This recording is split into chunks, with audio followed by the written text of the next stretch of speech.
या रम्य वातावरणात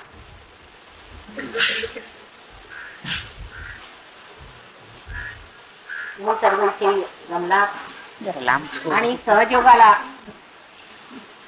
हे सगळ्यात मोठं मिळालेलं आहे. त्याचा आज 14वा वाढदिवस आहे. त्यासाठी आपण इतकी सुंदर जागा शोधून काढली त्याबद्दल मी सर्व मुंबईच्या सहयोगी व्यवस्थापकांच्या साठी विशेष रूपात अशी विनंती करते की उत्तरोत्तर अशा सुंदर जागा शोधून काढाव्यात आणि सर्वांना धन्य करा. आज मी हिंदीतच बोलणार आहे, तेव्हा सर्वांनी मला समजून घ्यावं. आपण हिंदी भाषा शिकलीच पाहिजे, ती राष्ट्रभाषा आहे आणि आपल्या राष्ट्राची जी भाषा आहे ती आपण शिकली पाहिजे, त्याचा मान सुद्धा ठेवला पाहिजे. म्हणून मी हिंदी भाषेत बोलणार आहे. कालच्या भाषेत तुम्हाला समजलं ना मी काय म्हटलं ते, तर एखादा शब्द नाही लागला तर त्याचा अर्थ तुम्ही शोधून काढावा. आज मी सांगितलंय की 14वा वाढदिवस आहे, म्हणजे जर पहिला वाढदिवस ठरला तर हा आजचा 14वा वाढदिवस. आप सबकी ओर से मैं बंबई के सहयोगी व्यवस्थापक जिन्होंने ये इंतजाम किए हैं उनके लिए धन्यवाद दूं और मेरे तरफ से भी मैं अनेक धन्यवाद. बहुत सुंदर जगह उन्होंने, बहुत सुंदर जगह हम लोगों के लिए ढूंढ रखी है. ये भी एक परमात्मा की देन है कि इस वक्त जिस चीज के बारे में बोलने वाली थी उन्हीं पेड़ों के नीचे बैठ करके सहस्त्रार की बात हुई. 14 वर्ष को कहना चाहिए, या जिसे 13 वर्ष हो गए और अब 14वां वर्ष चल पड़ा है. ये महान कार्य संसार में हुआ था जबकि सहस्त्रार खोला गया. इसके बारे में मैंने अनेक बार आपसे हर सहस्त्रार दिन पे बताया हुआ कि क्या हुआ था, किस तरह से ये घटना हुई, क्यों की गई और इसका महत्व क्या है.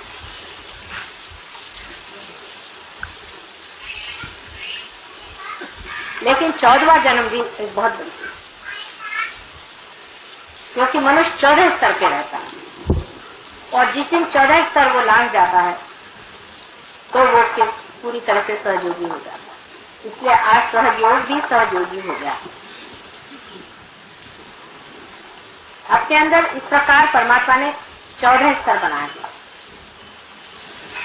अगर आप गिनिए सीधे तरीके से तो भी अपने अंदर आप जानते हैं कि 7 चक्र को सर्वतः मिल जाते हैं. 7 या उसके अलावा और 2 चक्र जो है उसके बारे में आप लोग बातचीत ज्यादा नहीं कर सकते. वो है चंद्र का चक्र और सूर्य का चक्र. फिर एक हमसा चक्र है. इस प्रकार 3 चक्र और आ गए तो 7 और 3 10. उसके ऊपर और 4 चक्र, सहस्त्रार से ऊपर और 4 चक्र, और उन चक्रों के बारे में भी मैंने आपसे बताया था. अर्ध बिंदु, बिंदु, वलय और प्रदक्षिण, ऐसे 4. सहयोग के बाद भी जबकि आपका सहस्त्रार खुल गया है उस पर भी ये 4 चक्रों में आपको जाना. अर्ध बिंदु, बिंदु, वलय और प्रदक्षिण. इस 4 चक्रों के बाद कह सकते हैं कि हम लोग सहयोगी हो. और दूसरी तरह से भी आप देखें तो हमारे अंदर 14 स्थितियां सहस्त्रार तक पहुंचने पर भी है अगर उसको विभाजित की. और दूसरी तरह से भी आप देखें तो हमारे अंदर 14 स्थितियां सहस्त्रार तक पहुंचने पर भी है अगर उसको विभाजित की जाए तो. 7 चक्र अगर ईरा नाड़ी पर और 7 पिंगला नाड़ी पर है. मनुष्य जब चढ़ता है तो वो सीधे नहीं चढ़ता, वो पहले लेफ्ट में आता है, फिर राइट में जाता है, लेफ्ट में आता है, फिर राइट में जाता है. और कुंडलिनी जो है वो भी जब चलती है तो इन दोनों में विभाजित होती हुई चलती है. उसकी वजह ये है कि मैं आपको वो समझा कि दो रस्सी और दोनों रस्सियां इस प्रकार नीचे उतरते वक्त या ऊपर चढ़ते वक्त भी दो अवगुंठन लेती। जब दो अवगुंठन लेती है तो उसके लेफ्ट और राइट इस प्रकार से, पहले लेफ्ट और फिर राइट, दोनों के अवगुंठन होने से फिर राइट वाली राइट को आ जाती, लेफ्ट वाली राइट को चली जाती। आप अगर इसको देखें तो मैं आपको दिखा सकती हूँ कि अगर समझ लीजिए इस तरह से आया, अब इसने एक चक्कर लिया और दूसरा चक्कर लेने में फिर आ गई इसी तरफ से, इस तरफ से आया, इसने एक चक्कर लिया फिर दूसरा चक्कर लिया फिर इस प्रकार दो अवगुंठन उसमें होते जाते। इसीलिए आपको जब कुंडलिनी चढ़ती है उस चक्र पे आपको दिखाई देता है कि लेफ्ट पकड़ा है या राइट, क्योंकि कुंडलिनी तो एक, फिर आपको एक ही चक्र पे दोनों चीज दिखाई देती। इस प्रकार आप देखें कि लेफ्ट पकड़ा है या राइट पकड़ा। तो इस प्रकार हमारे अंदर लेफ्ट और राइट अगर दोनों का विभाजन किया जाए एक चक्र का तो 7 दूनी 14, वैसे ही हमारे अंदर 14 स्थितियां तो पहले ही क्रॉस करनी पड़ती है जब आप सहस्त्रार।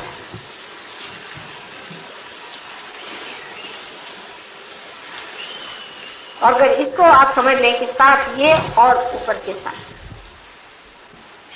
इस तरह भी वो 14 का एक मार्ग है। इसलिए 14 की जो है वो कुंडलिनी शास्त्र में बहुत महत्वपूर्ण चीज है। और जब तक हम इस चीज को पूरी तरह से न समझ लें कि इस 14 चीजों से जब हम परे उठेंगे तभी हम सहयोग के पूरी तरह से अधिकारी हैं। हमको आगे बढ़ते ही रहना चाहिए और उसमें पूरी तरह से रचते रहना। राजना, विराजना, ये शब्द आपके सामने पहले बार भी मैंने बहुत कहे हैं, लेकिन आज के दिन विशेष करके हम लोगों को समझना चाहिए कि सहस्त्रार के दिन राजना क्या, विराजना क्या। अब आप यहाँ बैठे हैं, ये पेड़ों को आप देखिए, ये पेड़ श्रीफल का, नारियल को श्रीफल का, नारियल को श्रीफल कहा जाता है। श्रीफल जो नारियल है, इसके बारे में आपने कभी सोचा या नहीं पता, लेकिन बड़ी सोचने की चीज है इसे श्रीफल क्यों होता है। यह समुद्र के किनारे होता है और कहीं होता है। सबसे अच्छा जो ये फल होता है समुद्र के किनारे। वजह यह है कि समुद्र जो है ये धर्म है, जहाँ धर्म होगा वहीं श्रीफल फल, जहाँ धर्म नहीं होगा वहाँ श्रीफल। लेकिन समुद्र के अंदर सभी चीजें बसी रहती, हर तरह की सफाई, गंदगी, हर चीज इसमें होती। ये पानी भी नमक से भरा, इसमें नमक। ईसा मसीह ने कहा था कि तुम संसार के नमक, माने हर चीज में आप पूछ सकते हैं, हर चीज में आप स्वाद दो। नमक को, नमक के बगैर इंसान जी नहीं। जो हम ये प्राण शक्ति अंदर लेते हैं, अगर हमारे अंदर नमक न हो तो प्राण शक्ति भी कुछ कार्य नहीं। ये कैटलिस्ट, और ये नमक जो है ये हमें जीने का, संसार में रहने का, प्रपंच में रहने की पूर्ण व्यवस्था नमक का। अगर मनुष्य में नमक न हो तो किसी काम का इंसान। लेकिन परमात्मा की तरफ जब ये चीज उठती है तो वो सब नमक को नीचे ही छोड़, सब चीज छूट जाए। और जब इन पेड़ों पे सूर्य की रोशनी पड़ती है और सूर्य की रोशनी पड़ने पर जब इसके पत्तों का रस और सारे पेड़ का रस ऊपर की ओर खिंचाता है, क्योंकि इवेपोरेशन होता है, तब इसमें से जो, इस तना में से जो यही पानी ऊपर बहता है, वो सब कुछ छोड़ करके इस 14 चीजों को लांग करके ऊपर जा करके श्रीफल, वही श्रीफल आप और देवी को श्रीफल जरूर देना। श्रीफल दिए बगैर पूजा संपन्न नहीं। श्रीफल भी एक अजीब तरह से बना हुआ है। दुनिया में ऐसा कोई सा भी फल नहीं जैसे श्रीफल, उसका कोई सा भी हिस्सा बेकार नहीं जाए, उसका एक एक हिस्सा इस्तेमाल होता है। इसके पत्तों से लेकर हर चीज इस्तेमाल होती है, पर श्रीफल का भी हर एक चीज इस्तेमाल। और देखें श्रीफल भी मनुष्य के सहस्त्रार जैसे बाल अपने हैं, इस तरह से श्रीफल के भी बाल हैं। यही श्रीफल, इसमें बाल होते हैं ऊपर में, इसके प्रोटेक्शन के, मृत्यु से प्रोटेक्शन हमें बालों से, इसलिए बालों का बड़ा मान किया जाता है। बाल बहुत महान और बड़ी शक्तिशाली चीज है, क्योंकि आपको प्रोटेक्ट कर, इससे आपकी रक्षा हो। और इसके अंदर जो हमारे जो क्रेनियल बोन्स है, जो हड्डियां, वो भी आप देखते हैं कि श्रीफल के अंदर में बहुत तरह इस तरह का एक ऊपर से आवरण है। उसके बाद हमारे अंदर ग्रे मैटर और व्हाइट मैटर, ऐसी दो चीजें हमारे पूरी, वो ग्रे मैटर, और उसके अंदर पानी होता है, जो हमारे में सेरिब्रोस्पाइनल फ्लूइड होता है, पानी होता है, वो लिम्बिक।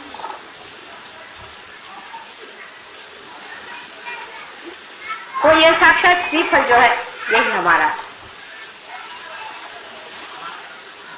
जब इनके लिए ये फल है, तो हमारे लिए ये फल, जो हमारा ब्रेन है, ये हमारे सारे उत्क्रांति का फल है। आज तक जितनी हमारा रिवोल्यूशन हुआ है, जो अमीबा से आज हम इंसान बने, वो सब हमने इस ब्रेन के फलस्वरूप पाया। ये जो ब्रेन है, ये सब कुछ हमने जो कुछ पाया इस ब्रेन, इसी में सब तरह की शक्तियां, सब तरह का इसी में सब पाया हुआ धन संचित। अब इस हृदय के अंदर जो आत्मा विराजती है और उसका जो प्रकाश हमारे अंदर सहयोग के बाद 7 परतों में फैलता है दोनों तरफ से, वो तभी हो सकता है जब आदमी का संस्कार। अभी तक हम इस दिमाग से दो ही काम करते हैं। आत्म साक्षात्कार से पहले सिवाय इसके कि हम अहंकार और सुपर ईगो, इन दोनों के माध्यम से जो कार्य करना है वो करते हैं। अहंकार और प्रति अहंकार, या आप कहिए मन और अहंकार, इन दोनों के सहारे हम सारे कार्य करते हैं। लेकिन रियलाइजेशन के बाद हम आत्मा के सहारे कार्य करते हैं। आत्मा रियलाइजेशन से पहले हृदय में ही विराजमान, बिल्कुल अलग बना, क्षेत्रज्ञ बना हुआ। आप देखते रहते, उसका काम वो अपना जैसा भी है देखने का मात्र वो करते रहता है, लेकिन उसका प्रकाश हमारे चित्त में नहीं, वो हमसे अलग है, वो चित्त में नहीं। रियलाइजेशन के बाद वो हमारे चित्त में आ जाता है, पहले चित्त में। और चित्त आप जानते हैं कि वॉइड में है,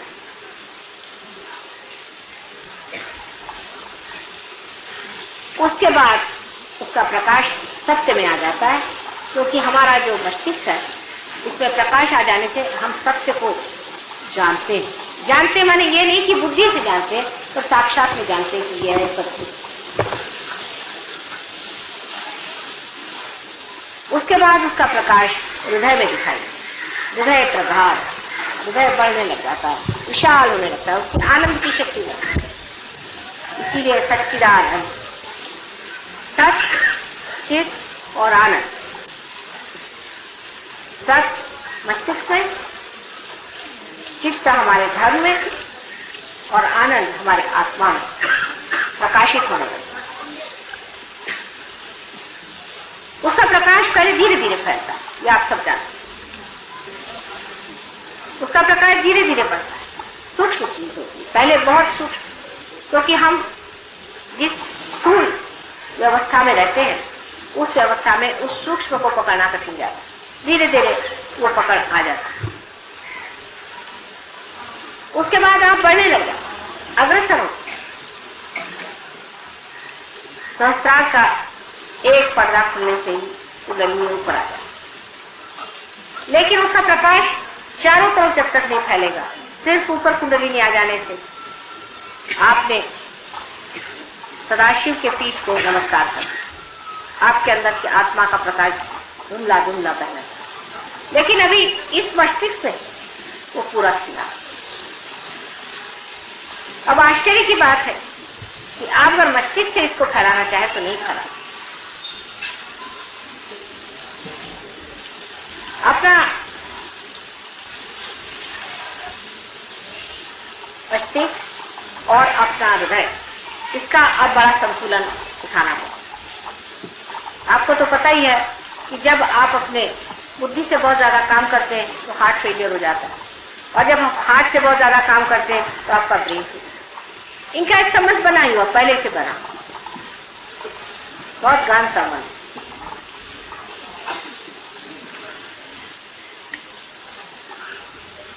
और उस गहन संबंध की वजह से जिस वक्त आप पार हो जाते हैं, इसका संबंध और भी गहन होना पड़ता है। हृदय और इस ब्रेन का संबंध बहुत ही घना होना चाहिए। जिस वक्त ये पूरा इंटीग्रेट हो जाता है तब चित्त आपका जो है पूर्णतः परमेश्वर स्वरूप है। ऐसा ही कहा जाता है हठ योग में भी कि मन और अहंकार दोनों का लय हो जाता है। लेकिन इस ऐसी बात करने से तो किसी के समझ में नहीं आएगा इसका लय कैसे होगा। मन और अहंकार, वो मन के पीछे लगे रहते हैं, अहंकार के पीछे लगे रहते हैं। अहंकार को मारते रहो तो मन बढ़ जाता है, मन को मारते रहो तो अहंकार बढ़ जाता है। उसे समझ नहीं आता ये पागलपन क्या है, ये किस तरह से किया जाए। मन और अहंकार दोनों को किस तरह से जीता, उसका एक ही द्वार है, आज्ञा। आज्ञा चक्र पे काम करने से मन और अहंकार जो है पूरी तरह से लय हो जाता है। और वो लय होते ही हृदय और ये जो ब्रेन है इनमें पूरा सामंजस्य पहले आ जाता है, रिकॉर्ड। लेकिन एकता नहीं है, इस एकता को ही हमको पाना है। तो आपका जो हृदय है वही सहस्त्रार हो जाता है, और आपका जो सहस्त्रार है वही हृदय है। जो आप सोचते हैं वही आपके हृदय में है, और जो कुछ आपके हृदय में है वही आप सोचते हैं। ऐसी जब गति हो जाए तो कोई भी तरह की आशंका, कोई भी तरह का अविश्वास, किसी भी तरह का भय, कोई सी भी चीज नहीं। जैसे आदमी को भय लग गया तो उसे क्या करते हैं, उसको ब्रेन से सिखाते हैं कि देखो भाई भय करने की कोई बात नहीं, देखो तुम तो बेकार चीज को डर रहे थे, ये देखो प्रकाश लेकर। फिर वो अपने बुद्धि से तो समझ लेता तो ठीक करता। लेकिन जब दोनों चीज एक हो जाती, आप इस बात को समझने की कोशिश करें कि जिस मस्तिष्क से आप सोचते हैं, जो आपके मन को समझाता है और संभालता है, वही आपका मनगढ़ हो जाए। यानी समझ लीजिए कि ऐसा कोई इंस्ट्रूमेंट हो कि जिसमें एक्सेलरेटर और ब्रेक दोनों ऑटोमेटिक हो जाए,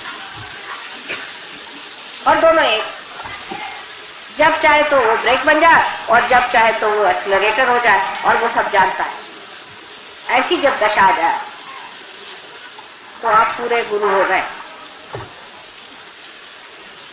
ऐसी दशा हमको आनी चाहिए।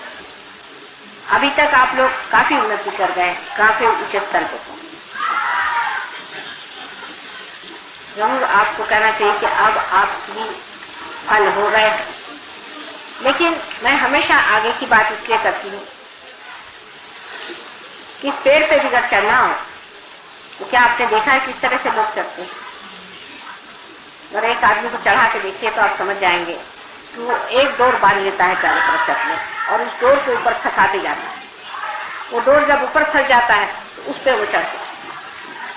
इसी तरह से अपनी डोर को ऊंची फंसाते जाना, और यही जब आप सीख लेंगे तभी आपका चढ़ना बहुत जल्दी हो सकता है। और ज्यादातर हम डोर को नीचे फंसाते हैं।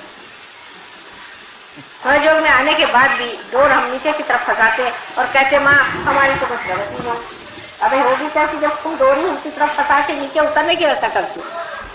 जिस वक्त नीचे उतरना तो फिर डोर की फंसाने की जरूरत नहीं, आप जरा सा ढील दे दीजिए, डर आप नीचे चले। वो तो इंतजाम पहले से बना हुआ नीचे आने का, ऊपर चढ़ने का इंतजाम बनाना पड़ता। तो कुछ बनने के लिए मेहनत करनी पड़ती है, और जो पाया उसे खोने के लिए कोई मेहनत की जरूरत है। आप सीधे चले आइए जमीन पर, उसमें कोई तो प्रश्न खड़ा नहीं होता। इसको अगर आप समझ लें इस बात को, तो आप जान लेंगे कि नजर अपनी हमेशा ऊंची है। कल कोई सी भी सीढ़ी पर आप खड़े हैं लेकिन आपकी नजर ऊंची है, वो आदमी उस आदमी से बहुत ऊंचा है जो ऊपर खड़े होकर के भी नजर नीचे रखता।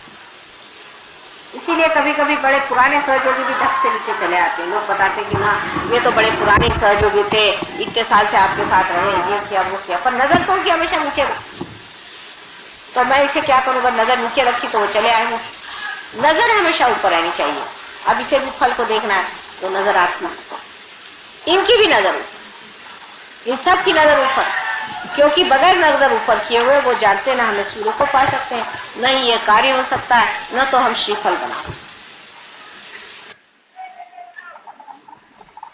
वृक्ष को बहुत अच्छे से देखना चाहिए और समझना चाहिए। सहयोग आप वृक्ष से बहुत अच्छे से सीख, बड़ा भारी ये आपके लिए गुरु है। जैसे कि जब हम वृक्ष की ओर देखते हैं तो पहले देखना चाहिए कि ये अपनी जड़ों को कैसे बैठा, पहले अपनी जड़ को ही संभाल लेता है। और जड़ को संभालने के लिए वो क्या करता है, जड़ में घुसा जाता है। ये हमारा धर्म, यही हमारा चित्त है, इसलिए यह घुसा चला है। और उसी चित्त से वो खींचता है उस सर्वव्यापी शक्ति। ये तो उल्टा पेड़ है, ऐसा कहिए तो ठीक। उस सर्वव्यापी शक्ति को ये जड़ खींचने लगा, और इसको खींचने के बाद में आखिर उसको खींच के करना क्या, फिर उसकी नजर ऊपर जाती है और इसी प्रकार वो श्रीफल बनाती है। आपका सहस्त्रार भी इसी श्रीफल जैसा माँ को अत्यंत प्रिय, और इसी सहस्त्रार को समर्पण करना है। अनेक लोगों ने कल मुझसे कहा कि माँ हाथ में तो ठंडा आता है, पैर में भी ठंडा आता है, तो ध्यान वहां कौन बैठा हुआ, बस इसको जान लेना चाहिए, यहाँ से ठंडक आ जाए। और वहां जो बैठे हुए हैं वो सारे ही चीजों का फल है। इस पेड़ की जो नीचे गड़ी हुई जड़ें हैं वो भी उसी से चले। इसकी जो तना है, इसकी जो मेहनत है, इसका जो इवोल्यूशन है, ये सब कुछ अंत में जाकर के वो फल है। उस फल में सब कुछ नहीं है, फिर से उस फल को आप जमीन में डाल दीजिए, फिर से यही सारी चीजें बनाए। वो सब का अर्थ वही है, वो सब का अंत वही है।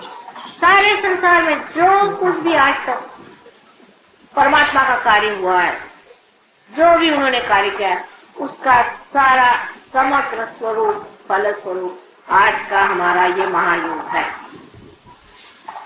और उसके स्वामी कौन है आप जानते।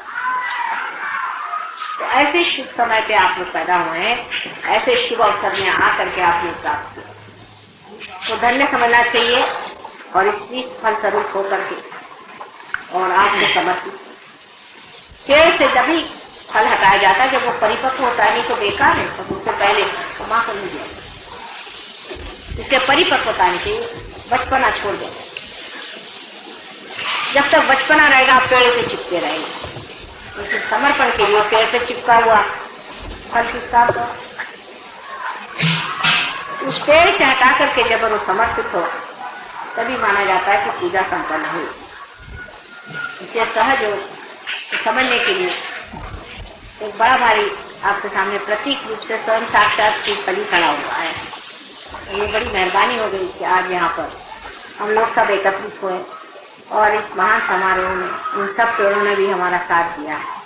ये भी सारी बातों से नादिक, ये भी स्पंदित और ये भी सुन रहे हैं, इसी ताल पे ये भी नाच रहे हैं, ये भी समझ रहे हैं कि बात क्या है।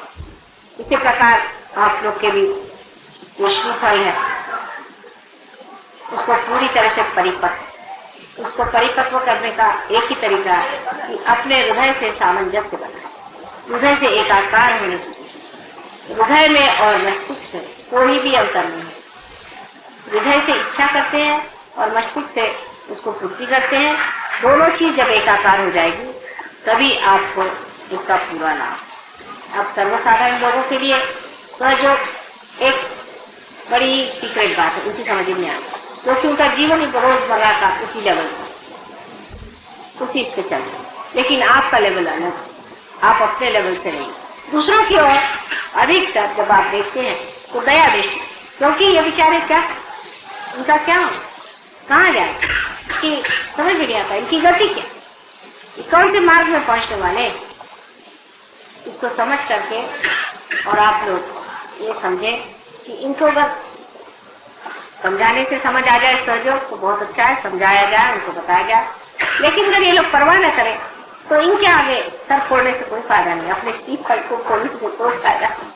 इसको बचा के, इसका कार्य बहुत ऊंचा है, इसको बड़े ऊंचे चीज के लिए आपने पाया हुआ है और उसी ऊंचे स्तर पे इसे रखें और उसी संपन्न अद्भुत स्थिति को प्राप्त होने पर ही आप अपने को धन्य समझ सकते। इसलिए इसको व्यर्थ चीजों के लिए अपनी खोपड़ी फाड़ने की कोई जरूरत नहीं, किसी से आर्ग्यू करने की जरूरत है, पर अपनी स्थिति को बनाए रखना चाहिए, नीचे उतरना नहीं चाहिए। ये जब तक नहीं होगा तब तक सहयोग का पूरा पूरा आपने जो कुछ समर्पण था वो नहीं पाए, जो कुछ अपनाना था वो नहीं पाए, जो कुछ ग्रोथ थे वो नहीं पाए, जो आपकी पूरी तरह से सर्वांगीण पूरी उन्नति होने की थी वो नहीं हुई और आप गलत फहमी में थे। इसके किसी भी मिथ्या चीज पर आप ये न सोचे कि हम कोई बड़े भारी सहयोगी हो गए या कुछ। जब आप बहुत बड़े हो जाते तो आप झुक जाते। देखिए इन पेड़ों की ओर हवा उल्टी तरफ बह रही, वास्तविक में पेड़ों को तो इस तरफ झुक जाना चाहिए, जबकि हवा इस तरफ बह रही, लेकिन पेड़ किस तरफ झुके जा रहे। आप लोगों ने कभी मार्क किया है कि सारे पेड़ों की दिशा उधर, क्यों? वहां से तो हवा आकर के इसको ढकेले जा रही, फिर तो भी पेड़ उसी तरफ क्यों झुक रहे? और अगर ये हवा में चले तो न जाने और कितने ये लोग झुक जाए, क्योंकि ये जानते हैं इस सब को देने वाला वो, उसके प्रति नतमस्तक होकर के वो झुक रहे हैं। और वो देने वाला जो है वो है धर्म। हमारे अंदर जो धर्म है, जब वो पूरी तरह से जागरूक होगा, पूरी तरह से कार्यान्वित होगा, तभी हमारे अंदर के श्रीफल इतने मीठे, सुंदर और पौष्टिक। तो आपके जीवन से ही संसार आपको जाने और किसी चीज से नहीं जाना। आप लोग कैसे हैं? आप 14 बार आप इसका जन्मदिन इस सहस्त्रार्थ का मनाते हैं और न जाने कितने साल और इसका मनाएंगे, लेकिन जो भी आपने इस सहस्त्रार्थ का जन्मदिन मनाया उसी के साथ साथ आपका भी सहस्त्रार्थ खुल रहा है। और कोई भी तरह का कॉम्प्रोमाइज करना, कोई भी तरह के बातों में अपने को ढील दे देना सहयोगों को शोभा नहीं। जो आदमी सहयोगी है उसको अत्यंत वीरश्री पूर्ण अपना मार्ग आगे बढ़ाना चाहिए। कितनी भी रुकावट है, घर वाले हैं, फैमिली वाले हैं, ये है वो है, तमाशे से कोई मतलब नहीं, ये सब आपके हो चुका है। इस जन्म में आपको पाने का है और आपके पाने से औरों को पा गए तो उनका धनी है, उनका भाग्य है, नहीं पा गए तो क्या आप क्या उनको अपने हाथ में पकड़ के ऊपर ले जाएंगे? ये तो ऐसे हो कि आप समुद्र में जाए और अपने पैर में बड़े बड़े पत्थर जोड़ लें और कहे कि भाई समुद्र देखो मुझे तुम तैरा के ले जाओ। समुद्र कहेगा भाई ये पत्थर को छोड़ो पहले पैर के, नहीं तो कैसे ले जाऊंगा मैं? पैर में बड़े बड़े आपने लोड़ बांध लिए तो उनको कटवा ही देना अच्छा है, और नहीं कटवा सकते तो कम से कम ये करो उनसे परे।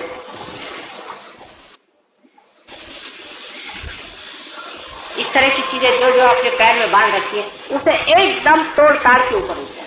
कहना चाहिए आपको जो करना है करिए, लेकिन हमसे कोई मतलब नहीं, क्योंकि और ऐसे ही कितनी बाधाएं हैं और ये फालतू की बाधाएं लगा लेने से भी कोई फायदा नहीं।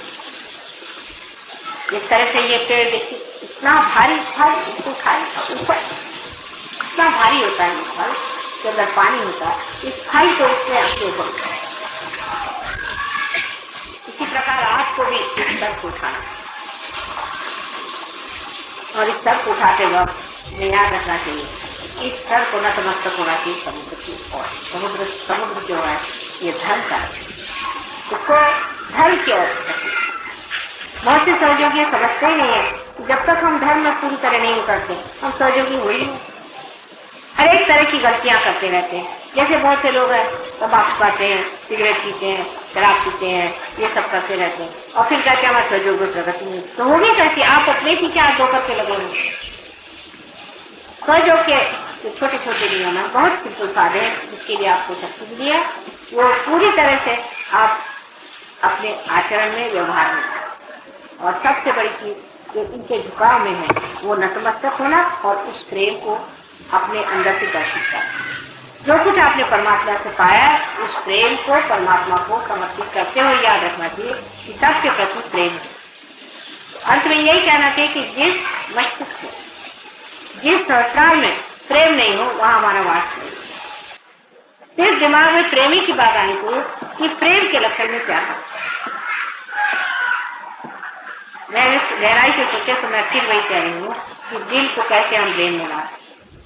यही सोचना चाहिए कि क्या मैं ये प्रेम में करना, ये क्या प्रेम में बात हो रही है, सारी चीज मैं प्रेम में करना, ये सब कुछ बोलना मेरा, करना धरना सब क्या प्रेम में हो रहा है।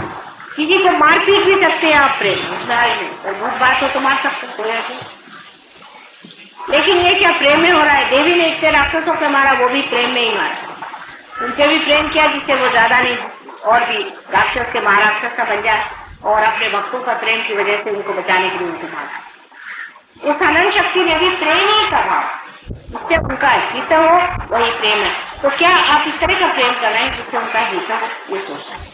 अगर कर रहे हैं तो आपने वो चीज पाली जो मैं कह रही थी कि सामंजस्य आना चाहिए, तो सामंजस्य आप कर रहे हैं। तो एक ही शक्ति है जिसे हम कह सकते कि प्रेम, और प्रेम ही से सब आकारित होने से ही सब चीज सुंदर, सुडौल और व्यवस्थित हो सके। जो सिर्फ शुष्क विचार है उसमें कोई अर्थ नहीं, और शुष्क विचार तो आप जानते हैं कि वो सिर्फ अहंकार से आता है, और जो मन से आने वाली चीज है वो दूसरी ऊपर से जरूरी उसको खूबसूरती ला देती है, लेकिन अंदर से खूबसूरती है। इसलिए एक चीज गर्मी होती है लेकिन शुष्क होती है, दूसरी चीज सुंदर होती है लेकिन नीरस होती है। एक नीरस है तो दूसरी खूब। दोनों चीजों का सामंजस्य इस तरह से बैठ ही नहीं सकता क्योंकि एक दूसरे के विरोध है। लेकिन रियलाइजेशन के बाद में, सहयोग में आने के बाद में सारे विरोध टूट करके जो चीज विरोधात्मक लगती है वो ऐसा लगता है कि एक ही चीज के दो अंग, और ये आपके अंदर हो जाना चाहिए। लेकिन ये चीज घटित होगी तब हमें मानना पड़ेगा कि हमने अपने संस्कार का 14वां जन्मदिन पूरी तरह से मान लिया। परमात्मा आप सबको सुखी रखे, और इस शुभ अवसर पे हमारी ओर से और सारे देवताओं की ओर से, परमात्मा की ओर से आप सबको अनंत आशीर्वाद।